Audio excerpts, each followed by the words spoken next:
Good morning, guys, and welcome to the podcast. I have a interesting, thought-provoking question for the audience. What is the most surprising way AI is transforming marketing strategies today with cutting-edge AI-driven marketing agency, and how can businesses harness that to double their sales? Today's guest, Laura Kamrath from Houston, is going to be talking all about that and answering that question. She is a geologist. She's got an MBA, and I'm really happy to have her on the show to pick her brain. Laura, welcome. Thank you so much. I'm so excited to be on the show. Thanks for having me. Yeah, briefly introduce yourself and we'll dive right into the questions. Yeah, so my name's Laura Kamrath. I'm the CEO of Zebra Marketing, and I specialize in marketing with AI and automation. So I help companies double their sales, and I'm also a digital marketer certified partner. Digital marketer is one of the top strategy and training companies in digital marketing today. I help my customers with strategy as well to help them just get more out of their marketing, get more leads, and really set up a system for predictable sales in their business. Fantastic introduction. And so we'll dive right into the questions. First thing I have for you is the question is basically AI in marketing, and explore how AI is revolutionizing marketing strategies and enhancing business growth. Yeah, so I think one of the main things, and I've really been digging into the AI stuff, something like 60% of companies are now using AI for marketing. And most of them are starting to use it for content, maybe emails or social media content or possibly blog posts. But the thing about AI is if you use it correctly, you can actually produce a ton of relevant content. And that's the key, is it's not about just pumping out lots and lots of content that's what we call noise, which means not relevant to your audience. So the key to using AI for marketing, if you're going to use it for content, is keeping it relevant. Because of course, nobody wants to read something or consume something if it's not relevant to them, if it doesn't add value to them. So that's really the key, is making sure that any content you produce, whether it's with or without AI, really adds value to the people that you're looking to serve. And then when you add AI into the mix, it allows you to produce just more of that highly valuable content that can help you attract your ideal customers. So that's the one aspect, is using it for content. But of course, now we've also got these incredible LLMs, or language learning modules, which means like it's AI is currently machine learning. It's not the Jetsons where it wakes up in the morning and knows how you feel and makes you a cup of coffee. It's learning. That being said, anyone who's used AI, it's pretty spectacular what it can do. Of course, it's not perfect, but when used as a tool, and that's what it is, it's a tool. Just like the dishwasher is a tool, AI is a tool as well. It helps us save time. It helps us get more done. And sometimes it can even do a better job, I think, than a human, and do it way faster. So that being said, with the chat capability of AI, you can now use it for lead generation. I have a system that I set up for my customers that prospects for leads using AI, and then it follows up to those leads with chat and voice AI. So text chat and voice chat, or a voice phone call, so that you can just serve the customers better. It's been proven that the faster you respond to a lead, the more likely you are for that person to become a customer. If somebody responds to an ad, for example, and then books a call, and the call doesn't happen for 3 or 4 days, by the time the call comes along, they may have actually forgotten they ever even booked one, or they may not remember who you are, and now their schedule is busy and they just don't show up. What if you could engage that person immediately while you have their attention, before they forget that they ever responded or don't show up? Yeah, there's really exciting things coming down the road. And the other use cases, I work with a lot of IT service providers, And they may be busy. They might be out at a customer's location. A phone call comes in and no one is available to take the call. And maybe at that time, the voicemail kicks in and they leave a voicemail, but now that customer is frustrated that they weren't able to speak to someone. So, what if the AI could respond to the phone call and help them as much as possible to get pointed in the right direction or to solve their issue or get booked in with an appointment so that some representative could come and address their issue? So, lots of really cool different use cases at this point. Yeah, and it's actually increasing the number of use cases, and it's just there's stuff that we're not talking about that are still down the pipeline. Yeah. Yeah.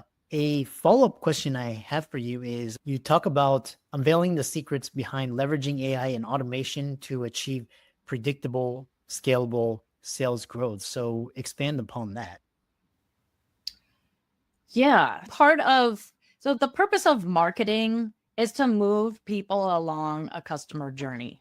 So if you think of your customers, they're in a trust journey with you, starting with the point at which they have no idea that you even exist. Nobody can get married if they don't know that each other exist. The same goes for your customers. If they don't yet know you exist, they can't possibly become a customer.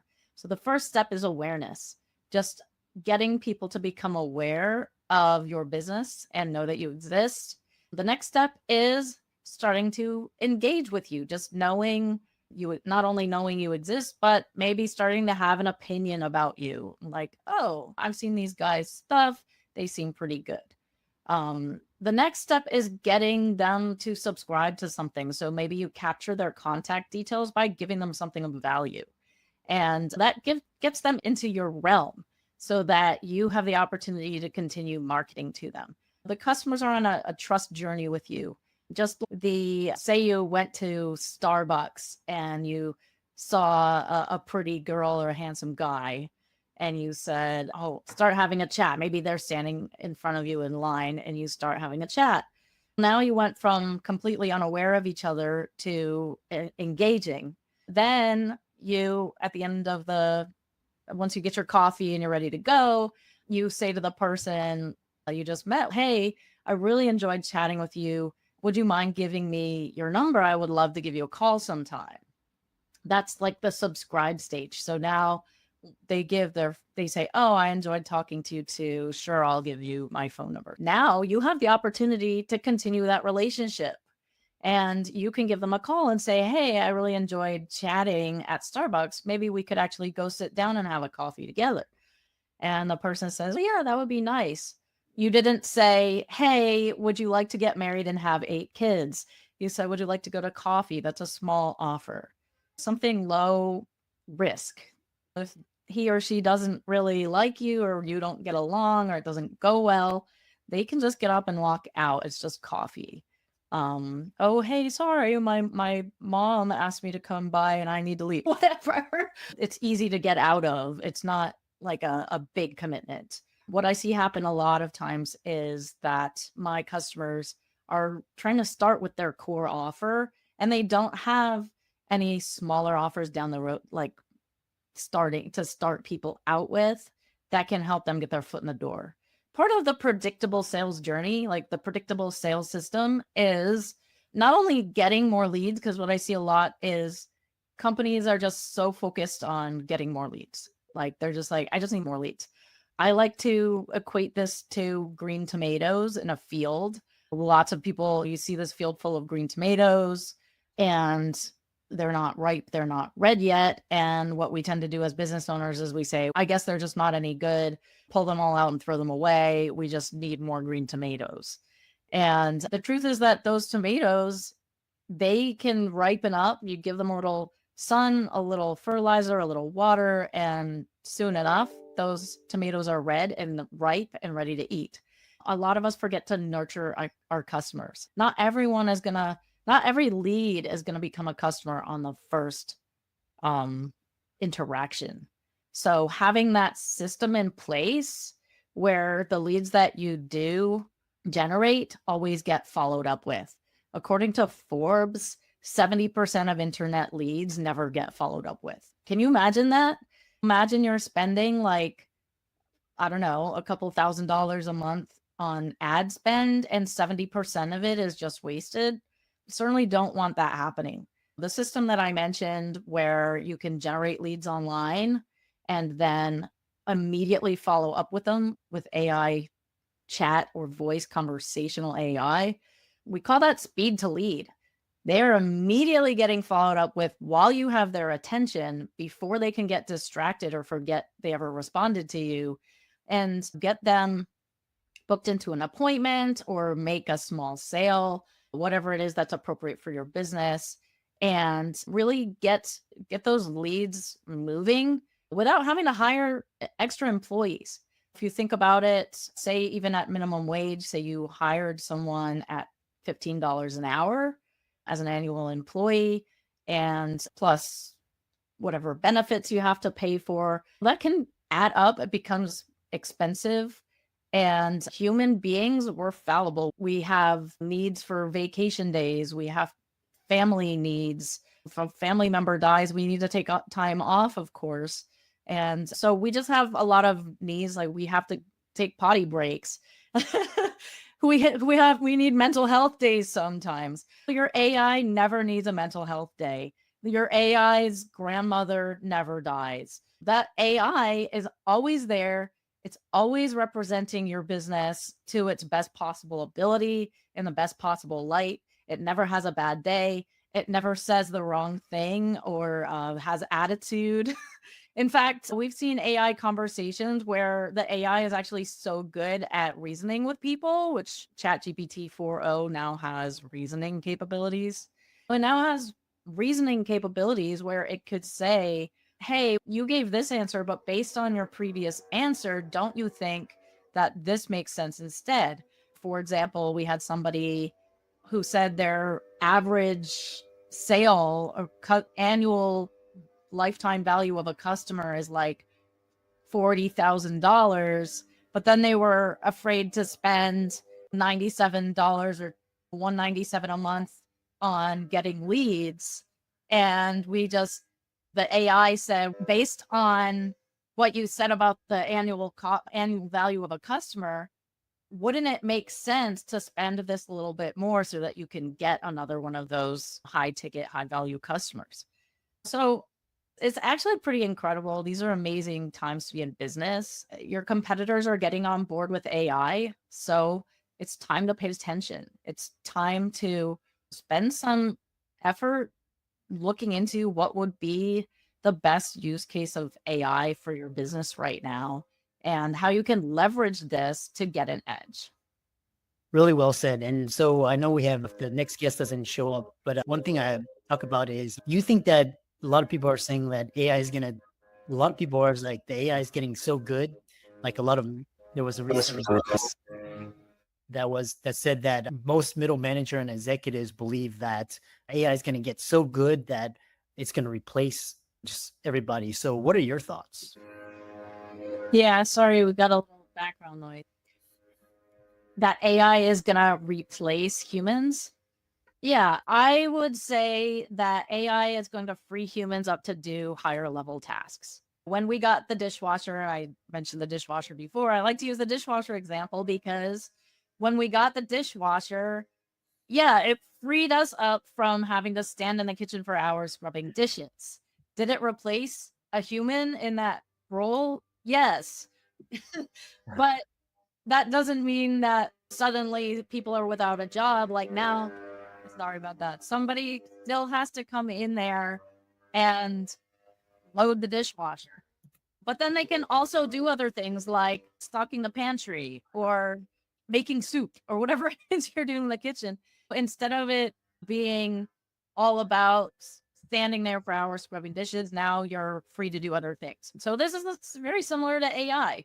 Yeah, it's going to take over the menial manual tasks that we don't really like to do.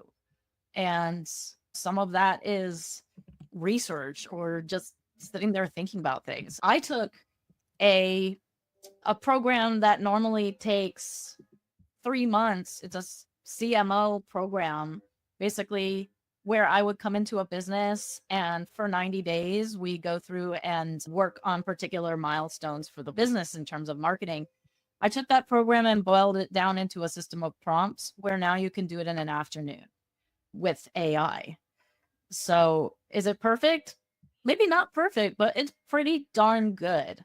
And so I think that the answer to that is yeah, it may replace some jobs, but for the most part, they're jobs that, people don't really like to do a whole lot anyway. For example, appointment setters, where somebody books a call from an ad and they go to an appointment setter. And the appointment setter's job is just to see if the person is qualified and then book them into a call with an actual salesperson.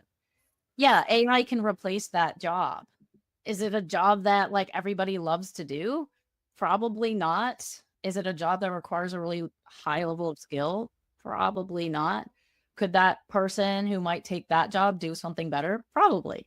So I think the other thing is also helping to just take stuff off our plates that we don't enjoy doing. We can do the same thing. Say, I wanted to take this video and we can now drop it into an AI tool like video.ai and we can chop it into shorts for social media.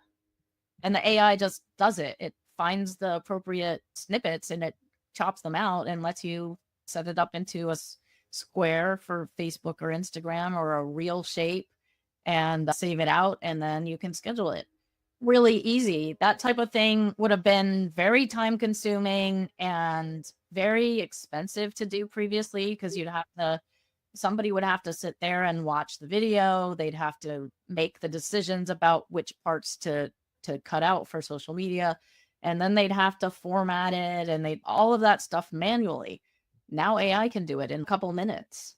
So it's going to let us do a lot more and be more efficient. May replace a few jobs, but mostly just freeing us up to do higher level stuff, I would say. Yeah, really interesting. Yeah, we have to finish up. Just briefly tell people how they can follow you. And thanks so much for coming on to the podcast and keep up the great work. Thank you. Yeah, so you can find me on LinkedIn, Laura Kamrath. That's Kamrath. And I guess you can also go to my website at zebramarketingsolutions.com. And if you'd like to check out my leads tool, it's zebra.live, zebra.live/leads. And you can get 500 leads a month with that. And it's got a $50 off coupon for the first month. All right. Thanks so much for coming on. Thank you. I appreciate it. Thanks for having me.